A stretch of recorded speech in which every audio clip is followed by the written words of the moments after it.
Naitwa Dennis Simon, ni waziri wa habari na mawasiliano katika serikali ya wanafunzi SAUTISO. Nilihudumu kwa muda wa 2024-2025 na kwa wakati huu tunaelekea katika uchaguzi mkuu wa SAUTISO 2025-2026. Wito wangu kwa wanaogombea uongozi wa serikali ya wanafunzi kwa awamu hii, wahakikishe kwamba serikali yao inakuwa jumuishi, wanashirikisha hasa wanafunzi walio viongozi na ambao sio viongozi, ili kusudi kupata serikali yenye usawa na ambayo inaweza ikawajibika katika kila nyanja. Kila mgombea anatoka katika kozi tofauti. Wagombea wametoka katika kozi mbili ambao ni LLB katika upande wa sheria pamoja na BST. Watu wa habari, watu wanaosoma ualimu pamoja na uhasibu, unawaambia nini?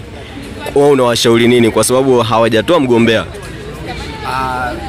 Kwa ninavyofahamu, wasitengane na pia wawe watu wenye kufanya kazi kwa pamoja na kushirikiana. Asante sana, nikutakie majukumu mema katika kulijenga jiji la Bwana. Tukutane siku ya Jumanne kwenye uchaguzi. Nitapiga kura, nitakuwepo katika kupiga kura na mimi binafsi nitamchagua kiongozi ambaye naona kwamba sera zake zitakuwa zinapimika na pia sera zake zitakuwa zinaweza kutekelezeka. Ukizingatia kwamba mimi naondoka chuo, lakini natamani hao nao acha chuoni niweze kuachia kiongozi mzuri. Asante, Mungu akubariki sana. Shukrani.